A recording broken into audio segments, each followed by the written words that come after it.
예, 데살로니가 후서입니다. 데살로니가 전서의 편지를 데살로니가에 있는 교회들에게 전하고 나서 그렇게 그 긴 시간은 아니었던 것 같아요. 그리고 나서 이제 데살로니가 후서를 쓰게 되어지는데요. 데살로니가 후서를 쓰게 되어지는 그 이유, 목적이 어디에 있을까? 여러분들 혹시 한번 생각해 보셨나요? 데살로니가 전서를 쓸 때 데살로니가 교회는 굉장히 아름다운 교회이죠. 하나님의 말씀대로 순종하며 그 말씀대로 행하는 삶이 있었습니다. 그래서 세 가지를 얘기했었죠. 데살로니가 교회의 아름다운 모습 세 가지. 하나는 믿음의 역사가 있었고, 그다음에 사랑의 수고와 그다음에 소망의 인내가 있었습니다. 이 세 가지, 믿음과 사랑과 소망이 있었던 것이죠. 그게 이제 고린도 전서 13장의 사랑장에서도 보면은 그 세 가지를 말씀을 하죠. 그런 것처럼 이 데살로니가 교회는 하나님의 기뻐하시는 삶을 살아갔던 교회였다라고 하는 것을 우리가 전서를 통하여서 많이 보았습니다. 그 말씀을 받은 데살로니가 교회가 어떻게 살았을까? 데살로니가 교회가 정말로 하나님의 말씀대로 더 풍성한 삶을 살아가게 되어지는데 그 가운데는 아직도 하나님의 말씀대로 하나님의 말씀을 바르게 알지 못함으로 인하여 복음을 오해하고 복음을 잘못 해석함으로 말미암아 잘못된 삶을 살아가는 사람들이 있었습니다. 그런 사람들에 대해서는 바르게 또 잡아줘야 할 그런 책임이 있죠. 그래서 그 사람들에게는 바르게 살아가도록 만들고, 그리고 또 하나님의 말씀을 붙잡고 믿음으로 살아가는 사람들에게는 어떻게 해야 되겠어요? 그 사람들에게는 다시 그들에게 권면을 하게 되어지죠. 그게 권면이 칭찬과, 여기도 보니까 칭찬과 그 다음에 권면이 같이 곁들여져 있습니다. 칭찬은 그럼 어떤 칭찬이었을까요? 전서와 비교해 볼 때 전서에는 그들이 정말 믿음의 역사가 있었고 사랑의 수고와 그 다음에 소망의 인내가 있었는데, 그럼 이 데살로니가 교회에게 뭐라고 또 칭찬을 해줘야 할까? 그들의 칭찬은 더 아름다운 모습으로 아름다운 결과들이 나타나고 있기 때문에 그 자랑할 수밖에 없는 거예요. 그래서 더 너희들이 여기에 3절 말씀 보시면, 오늘 3절과 4절 말씀 보면 이런 표현들을 사용합니다. 같이 읽어보겠습니다. 형제들아, 우리가 너희를 위하여 항상 하나님께 감사할지니 이것이 당연함은 너희의 뭐가? 믿음이 더욱 자라고, 그러죠? 믿음이 더욱 자란대요. 그러니까 믿음이 멈춰져 있는 게 아니죠. 정체된 믿음이 아니에요.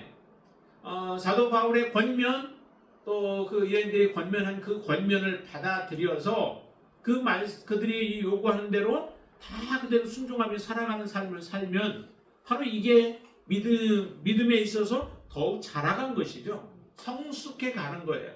그러니까 우리 믿음은 예수 그리스도를 믿어서 이제 생명이 우리 안에 그때가 들어온 겁니다. 이미 우리는 거룩하게 되어졌지만은, 그러나 성숙한 부분에 있어서는 아직도 부족하죠.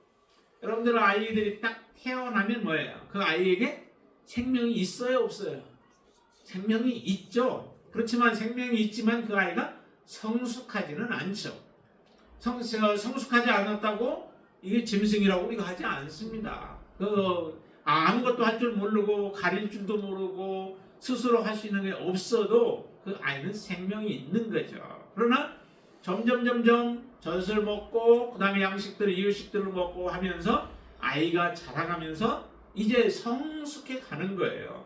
그래야 그게 진정으로 사랑받는 사람이 되어지듯이, 바로 우리가 예수 그리스도를 믿음으로 말미암아 하나님의 자녀가 되어졌고, 자녀가 되어진 그 자리에서 멈춰 있는 것이 아니라 하나님은 우리에게 요구하시기를 점점 자라가서, 자라면 이제 어떤 결과가 나와요? 나무가 1년이 되고 2년이 되고 3년이 되면 그 다음에 뭐가 나와요? 꽃이 피고 열매가 맺어져야 하는 거죠. 열매가 없으면 하나님 앞에 영광이 안 된대요. 많은 열매를 맺어야 영광이, 하나님 앞에 영광이 되어진다 말씀하시죠. 그렇기 때문에 그 열매는 누구에게서 나타나냐면 성숙해졌을 때 열매가 나타난 겁니다. 성숙하지 않으면 열매가 나타날 수가 없는 거죠. 그래서 계속해서 우리의 믿음은 성숙을 향하여 달려가는 겁니다. 사도 바울이 왜 표대를 향하여 달려갔을까요? 바로 표대를 향하여 달려가면서 열매를 맺는 것이죠. 하나님이 원하시는 열매, 그것도 열매가 아무 열매나 맺어서는 안 돼요. 사람들은 이제 열매를 맺게 되어 있죠. 근데 어떤 사람은 나쁜 열매를 맺어요.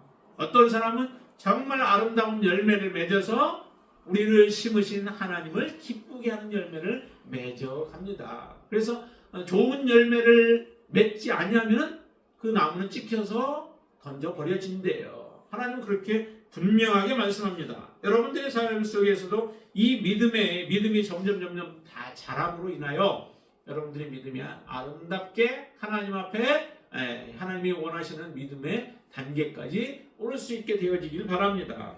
자, 그리고 믿음이 더욱 자랐다라고 이렇게 표현하잖아요. 이전에 보냈던 편지 그것을 받고 난 이후에 데살로니가 교인들이 또 믿음이 더욱더 자랐대요. 그러니까 더 풍성해진 거죠. 그 다음에 또 보니까 자라고 너희가 다 각기 서로 사랑함이 뭐라고요?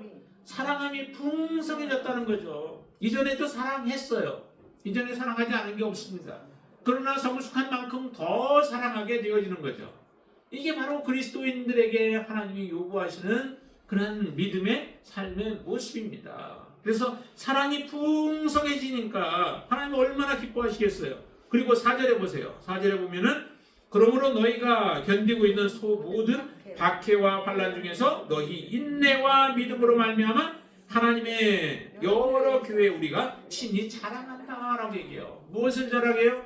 사랑을 자랑하고 믿음을 자랑하고 그의 인내를 소망을 자랑하는 거죠. 여러 교회들에게 그 데살로니가 교회의 이런 모습을 자랑한다는 거예요. 그럼 얼마나 이 데살로니가 교회가 말씀대로 잘 순종하며 믿음으로 살아가는 모습이에요. 사역자들이 정말 기뻐하는 모습이 그 모습 아니겠습니까?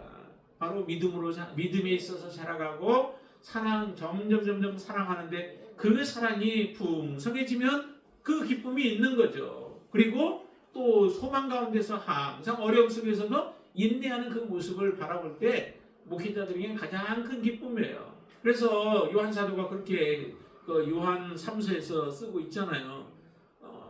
사랑하는 자요, 내 영혼이 잘된 것 같이 범사가 잘되고 또 내가 잘 강건하기를 원한다. 내가 기뻐한다라고 하는데 그런데 뭐라고 하냐면 형제들이 와가지고 내게 있는 진리를 증거한대. 근데 그 진리가 어떤 증거냐면 진리 안에서 행한다 하니 내가 참으로 기뻐한다라고 얘기를 하잖아요. 심히 내가 기뻐한다.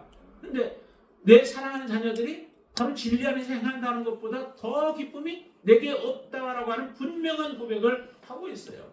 그러니까 뭐 떨어져 있어도 그렇고 가까이 있어도 그렇고 항상 무엇을 듣고 싶어 하냐면은 진리 안에서 행한다라고 하는 소식을 듣는 것, 그게 가장 큰 기쁨이에요. 여러분들이 진리 안에서 항상 행할 수 있게 되길 바랍니다. 여기 보면은 이런 표현하고 있잖아요. 견디고 있는 모든 박해와 환난 중에서라고 이렇게 표현해요. 무엇을 환난과 그 다음에 박해를 견디고 있다는 거죠. 환난과 박해를 왜 하나님이 주셨을까요? 하나님이 환난과 박해를 제거할 수 없는 분이 아니시죠. 여러분들을 참으로 하나님이 사랑하시는데 그 하나님은 전능하신 분이셔서 여러분들 앞에 있는 환난과 권고함도 박해도 다 알고 계시는 분이신데 그 하나님이 여러분들 앞에다가 이 환난과 박해들을 앞에 놓으셨다는 거예요. 왜 그랬을까요? 놓으신 이유가 어디에 있을까요? 근데 그 환난과 박해는 그냥 환난 박해에 딱 써 있는 걸 놓은 게 아니라 여러 사람들을 통하여서도 주게 되어지죠. 그 이스라엘 백성들이 출애굽할 때의 모습을 한번 보세요. 이스라엘 백성들이 이제 바로가 점점 하나님의 심판으로 인하여서 그는 곤고하게 되어지고 점점 망해져 가요. 그러자 할 수 없이 이스라엘 백성들을 내보내게 되어지죠. 이스라엘 백성들은 그래서 이제 나왔습니다. 유월절을 통해서 양식을 먹고 그리고 급하게 이제 이스라엘 백성들이 나오게 되어지는데 하나님께서는 이스라엘 백성들을 어디로 인도하냐면 홍해가 있는 홍해에 가로막혀 있는 그런 곳까지도 하나님은 이스라엘 백성을 거기서 인도해요. 그리고 나서는 또 누가 쫓아오게 되냐면 바로의 군대가 쫓아오잖아요. 바로의 군대 하나님도 못 막으시나요? 하나님 그런 능력이 없으신가요? 그런데 왜 바로 쫓아오게 허락해줘가지고 이스라엘 백성들을 곤고하게 만드셨을까요? 그 이유가 뭘까요? 뭔가 그래도 하나님은 목적이 있으셔서 그거를 허락하셨다는 거죠. 하나님이 쫓아온 건 아니어도 그렇게 쫓아오도록 모든 것을 허락하신 데에는 나름의 하나님의 굉장히 큰 목적이 있다라고 하는 거죠. 그 목적이 무엇이었는지 혹시 여러분들 생각해 보셨나요? 이 홍해 앞은 홍해로 가려져 있고 뒤에는 적들이 쳐들어와서 지금 이스라엘은 꼼짝없이 죽을 위기 가운데 처해졌습니다. 그때 이스라엘 백성들의 입에서 터져 나온 게 무슨 말이 터져 나왔을까요? 감사인가요? 감사가 아니었습니다. 우리를 이곳에서 죽게 하려고 하나님 그렇게 하셨다라고 하는 그런 불만들이 터져 나오기 시작하는 거죠. 정말 그때 해야 할 그 고백이 어떤 고백이었을까요? 여러분들이 일상에다가 한번 적용을 해보세요. 여러분들의 고난과 반란과 역경들이 여러분들 앞에 올 때마다 나는 어떤 모습으로 그 문제들을, 위기들을 이겨내고 있는가? 그 문제들을 내가 지혜롭게 해결하고 있는가? 그 지혜롭게 해결한다라고 하는 것은 이제 우리가 그것을 믿음의 눈으로 바라봐야만 지혜롭게 해결할 수 있는 것이죠. 믿음의 눈이 없으면 결코 여러분들이 지혜로운 말들을 행할 수 없습니다. 지혜로운 발걸음을 띄워놓을 수 없습니다. 그런 어려움이 올 때에 하나님을 바라보면 여러분 어떨까요? 전능하신 하나님을 바라보시면 어떨까요? 하나님께서 우리를 출애굽하는 목적을 가지고 우리를 출애굽해서 가나안 땅으로 들여보내실 하나님을 여러분들이 기억하시고 그 하나님을 신뢰한다면 그 고통 속에서도 우리는 어떤 말을 할 수 있을까요? 감사합니다. 하나님 앞에 정말 감사까지는 못한다 할지라도 하나님을 원망하고 불평하지는 아니할 거 아니에요. 하나님만 우리는 바라보겠습니다. 하나님만 붙잡겠습니다. 하나님만 의지하겠습니다. 하나님 이 문제들을 어떻게든 하나님의 선하신 뜻대로 이루어 주시옵소서 하며 간절하게 부르짖지 않겠어요? 그러니까 모세는 백성들을 향해서 말하잖아요. 우리를 위하여서 여호와께서 우리를 위하여 싸우시리니 너희는 가만히 서서 가만히 있으라는 얘기죠. 그리고 나서 너희들이 오늘 본 애굽 사람을 영원히 다시 보지 아니하리라 라고 말씀해요.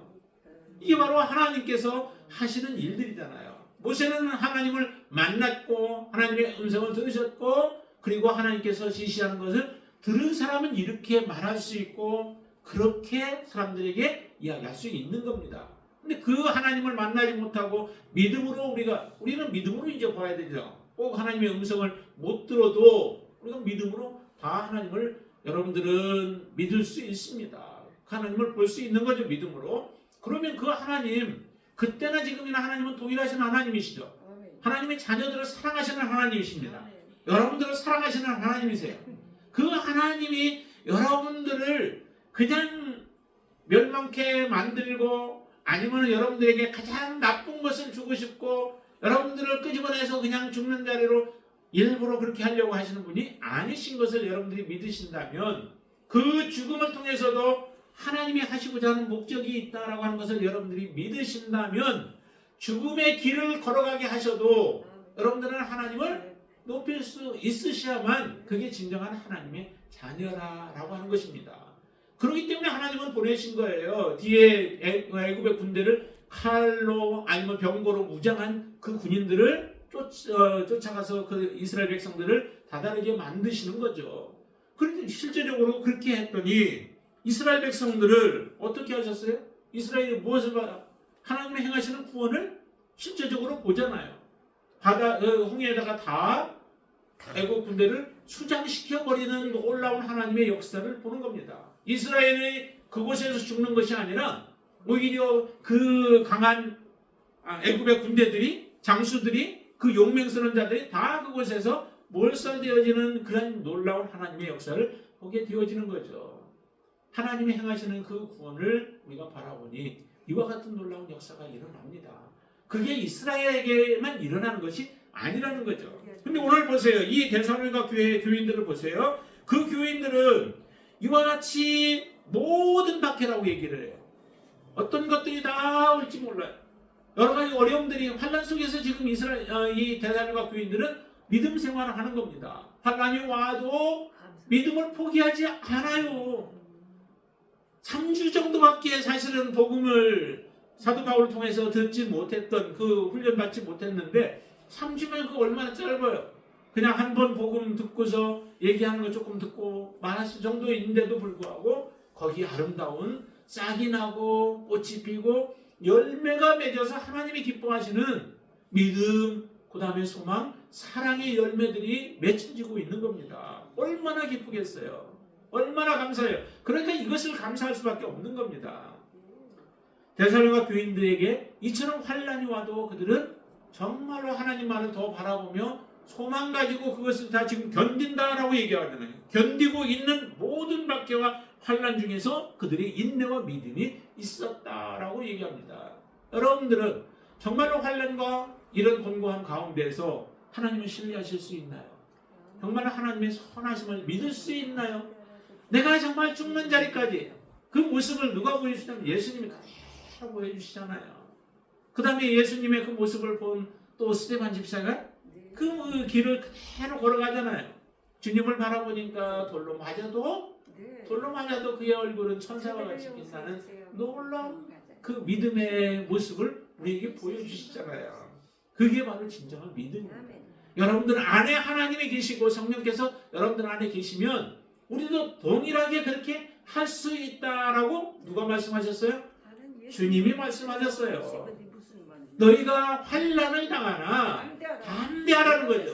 내가 세상을 이기겠다라고 말씀하십니다. 세상을 이기면 우리의 믿음이라고 말씀하세요. 여러분들이 믿음이 있으시면 세상을 이긴대요. 두려워할 것도 없습니다. 지금 미리 걱정할 것도 없고요.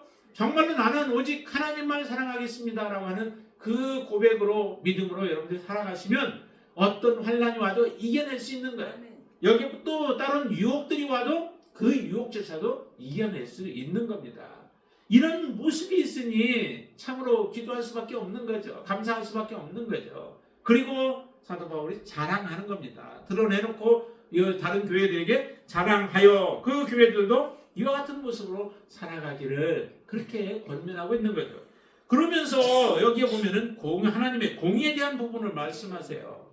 왜 지금 이렇게 칭찬하고 그 하는 내용들을 얘기하면서 이 공의를 말씀할까요? 거기에 이렇게 말씀하시고 5절 같이 한번 보실까요? 이는 하나님의 공의로운 심판의 표다라고 말씀합니다. 그렇죠? 너희로 하여금 하나님의 나라에 합당한 자로 여김을 받게 하려 함이니 그 나라를 위하여 너희가 또한 고난을 받느니라 해서 고난 받는 것에 대해서 의아하게 생각하지도 않아요. 고난 받는 것에 대해서 낙심하지도 않아요. 고난 받는 것을 오히려 당연한 것으로 여기는 것이죠. 너희가 구원을 받았으면 구원받는 것뿐만 아니라 고난도 함께 받아야 되죠. 예수 그리스도를 통하여 우리가 은혜를 받았으면 고난도 함께 받는 것이 당연하다라고 여러분들이 믿고 믿음 생활한다면 고난이 와도 여러분들은 뭐예요? 감사할 수 있습니다. 하나님을 찬양할 수 있어요. 왜 하나님 나에게 이런 고난을 주셨습니까?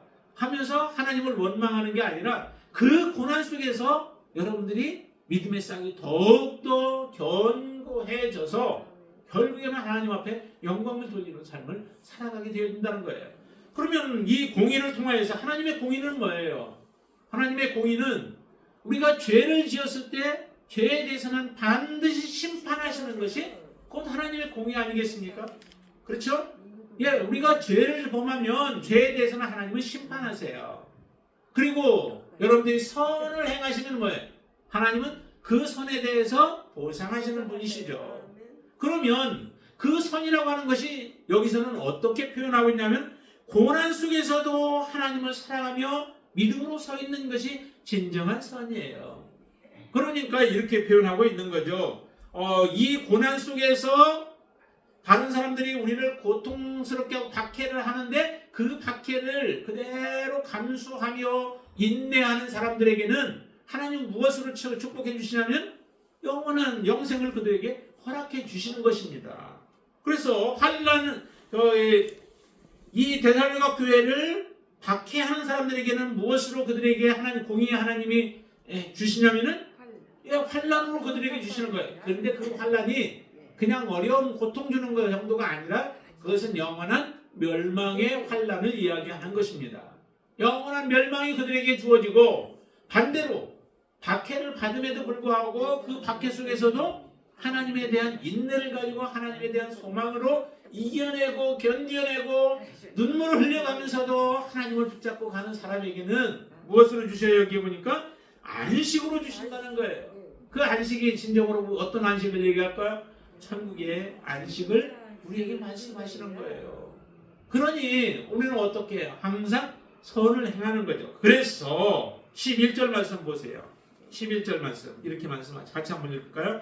이러므로 우리도 항상 너희를 위하여 기도하면 우리 하나님이 너희를 그 부르심에 합당한 자로 여기시고 모든 선을 기뻐함과 믿음의 역사를 능력으로 이루게 하시고 라고 얘기해요. 하나님의 부르심에 합당한 모습으로 서게 한다는 거죠. 여러분들을 부르신 하나님의 그 목적이 있죠. 여러분들을 부르신 목적은 어디에 있을까요?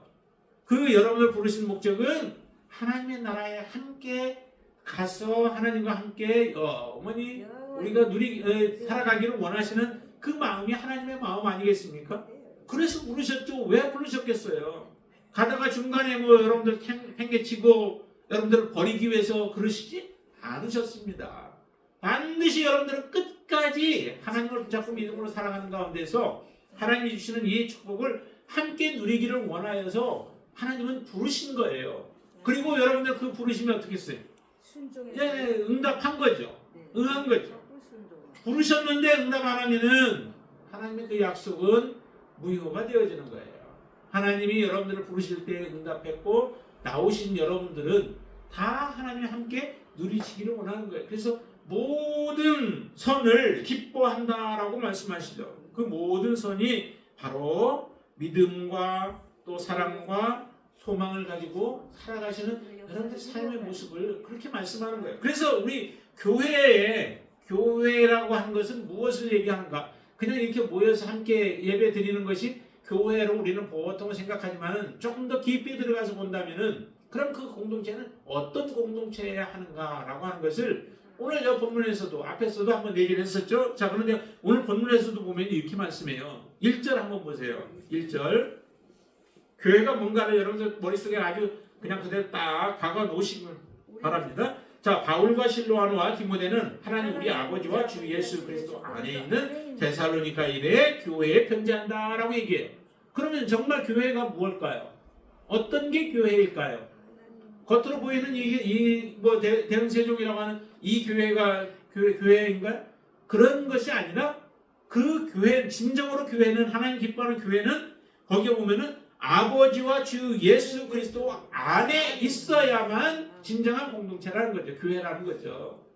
정말로 우리 모든 성도들이 함께 예수 그리스도 안에 있어야 돼요. 하나님 안에 있어야 돼요.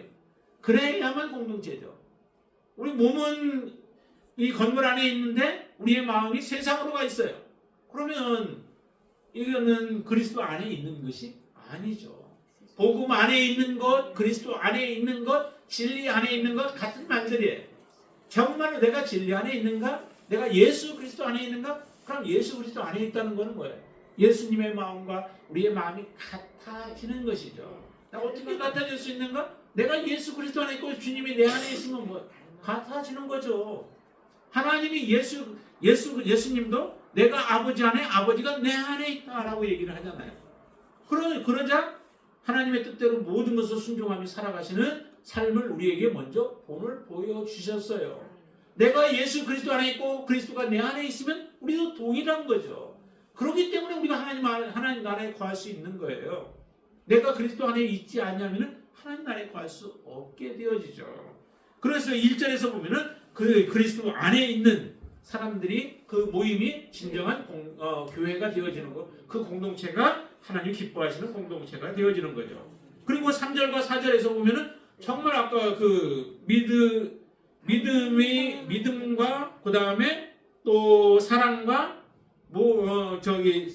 인내, 소망 가운데 인내하는 것, 믿음, 소망, 사랑이 있는 그 공동체가 진정한 교회죠. 그리고 그것이 점점 자라가는 교회, 그 공동체가 하나님이 기뻐하시는 교회가 되어지는 거예요. 정말 우리가 점점 자라가고 있는가? 내 믿음이 자라가고 있는가? 우리의 모습을 보셔야만 하죠. 자, 그리고 5절에 보시면은 거기에 보면 이렇게 말씀합니다. 이는 하나님의 공의로운 심판의 표요 너희로 하여금 하나님의 나라에 합당한 대로 여김을 받게 하려 함이니 그 나라를 위하여 너희가 또한 고난을 받느니라 라고 얘기해요. 그럼 여기서는 교회는 뭐예요? 하나님의 나라에 합당한 삶을 살아가는 공동체. 그 공동체가 진정으로 교회죠. 교회를 세워놨는데 자기들 멋대로 그 안에서 다툼이나 일어나고 서로 높아지려고 싸움이나 하고 하나님의 말씀은 관심도 없고 세상적인 것에만 관심이 있고 그렇게 되면 그게 어떻게 교회가 되어질 수 있어요? 하나님의 나라에 합당한 모습이 되어야 되죠. 하나님의 나라에 합당한 모습이 뭘까요? 우리가 세상과 짝하면은 그게 하나님 나라에 합당한 모습일까요? 아니죠. 거룩함으로 해야 되죠. 거룩한 소망이 있어야 되고요. 정말 하나님의 그런 교회가 진정으로 하나님이 기뻐하시는 교회의 모습이 되어지는 거죠. 그리고 8절에서 한번 보세요. 8절에 하나님을 모르는 자들과 우리 주 예수의 복음에 복종하지 않는 자들에게 형벌을 내시라라고 말씀해요. 복음에 복종하지 않으면 하나님의 형벌이에요. 그러면은 반대로 하나님의 축복은 누구에게? 복음에 복종하는 사람들이에요. 복종하는 공동체가 진정으로 하나님이 기뻐하시는 공동체, 교회가 되어지는 거예요. 정말로 여러분들 하나님의 복음에 복종하시나요? 내 의에 우리가 충만하지는 않나요? 나의 자신만을 높이려고 자랑하려고 우리가 살아가는 모습은 아닌가요? 이런 것들이 있으면은 우리는 복음과 그것은 완전히 반대죠. 복음은 이타적인 삶을 살아가는 삶이 진정한 복음이죠. 하나님을 사랑하고 이웃을 사랑하는 것. 근데 이웃을 사랑하는데 어느 정도 내 몸을 사랑하듯이 이웃을 그렇게 사랑하는 거죠. 그게 진정으로 이타적인 삶이에요. 근데 안으로만 우리가 걷게 되어진다면 거기는 복음에 우리가 순종하는 삶이 아닌 거예요. 복종하지 않는 거죠. 그것을 우리 스스로 잘 드러내고 있어요. 그래서 복음에 복종하는 우리의 공동체가 되어지길 바랍니다. 여러분들도 복음이라면 그 복음에 온전하게 여러분들이 굴복되어지고 또 그 말씀 앞에 여러분들 납작 엎드려서 하나님의 뜻이 드러나고 하나님의 계획하심이 여러분들을 통해서 드러날 수 있도록 여러분들을 내어 맡기실 수 있게 되길 바랍니다. 그렇게 될 때 우리 공동체는 온전한 교회가 되어지는 거예요. 그리고 마지막 12절의 말씀을 보시면 같이 한번 읽어보시죠. 우리 하나님과 주 예수 그리스도의 은혜대로 우리 주 예수의 이름이 너희 가운데서 영광을 받으시고 너희도 그 안에서 영광을 받게 하려니라 라고 말씀해요. 주 예수의 이름이 영광을 받게 하는 것, 그 받게 하는 공동체, 그 공동체가 진정으로 교회인 거죠. 교회는 누구를 드러내야 돼요? 예수 그리스도를 드러내야만 합니다. 교회를 세우신 목적이 그 목적이죠. 우리를 부르신 목적도 마찬가지입니다. 그렇죠? 하나님은 사람을 만드신 창조하신 목적도 우리를 통하여서 하나님을 찬송하게 하기 위해서 여러분들을 만드셨다라고 말씀해요. 그렇죠? 우리를 하나님을 찬송하기 위해 만드신 것은 다시 말하면 우리의 삶을 통하여서 하나님의 이름을 높여드리는 삶이죠. 그런데 거꾸로 하나님의 자녀들이라 하면서 세상 사람들에게 하나님을 보지 못하게 만드는 일들이 많아요.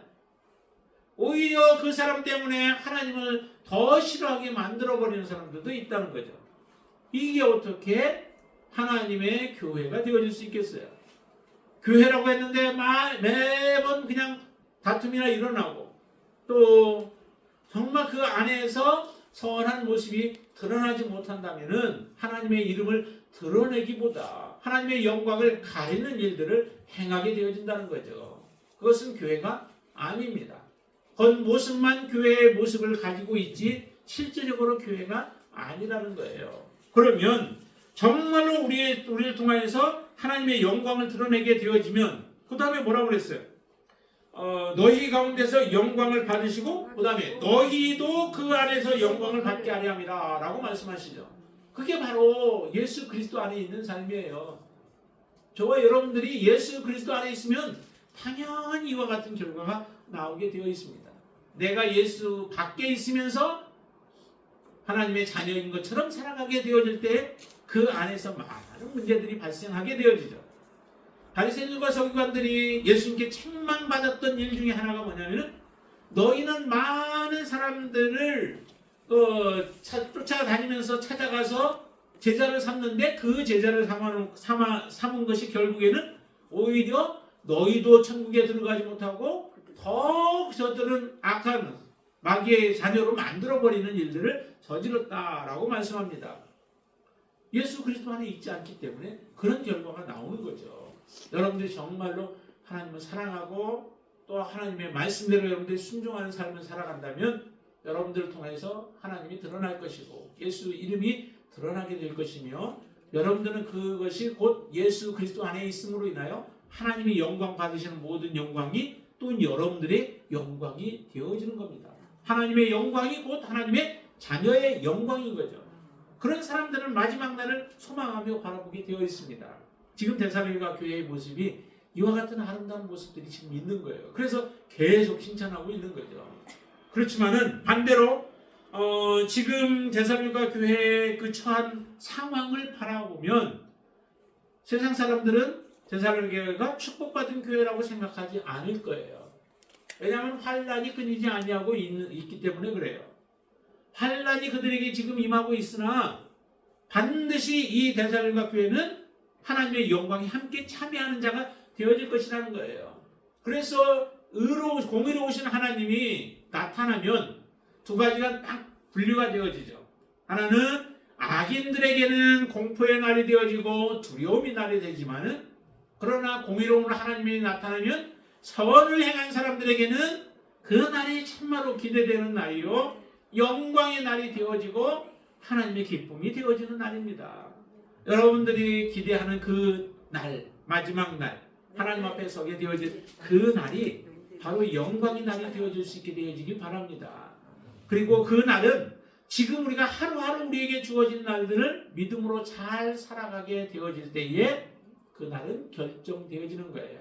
내가 미래의 앞으로 어느 날에 되어질 게 아니라 오늘 지금 내가 하나님 앞에 어떤 모습으로 서서 하나님을 어떻게 사랑하고 있는가라고 하는 것이 곧 미래에 내가 하나님 앞에 설 그 모습이다라고 하는 것을 기억하시면 내가 오늘 무엇을 해야 할까? 어떻게 살아야 할까? 또 어떻게 하나님 앞에 내가 나아가야 할까라고 하는 것이 결정되어질 줄로 믿습니다. 하루하루 오늘 하나님 앞에 칭찬받고 또한 내일 하나님 앞에 가서 또 칭찬받는 삶으로 계속되어질 수 있게 되어지길 바랍니다. 지금 데살로니가 교회를 향하여서 주시는 사도 바울의 메시지도 그 메시지예요. 너희들 지금까지 참으로 선하게 잘 살아왔는데 또 내가 지금 이 편지를 보낼 지금 시점에서도 너희는 그때보다 더 아름다운 선한 모습들이 너희의 삶을 통해서 나타나고 있다.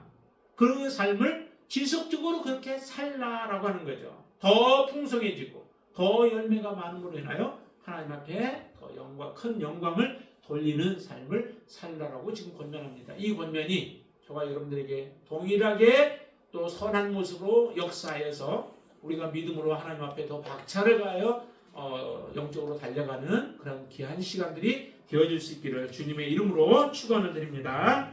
우리 찬양하고 기도하도록 하겠습니다.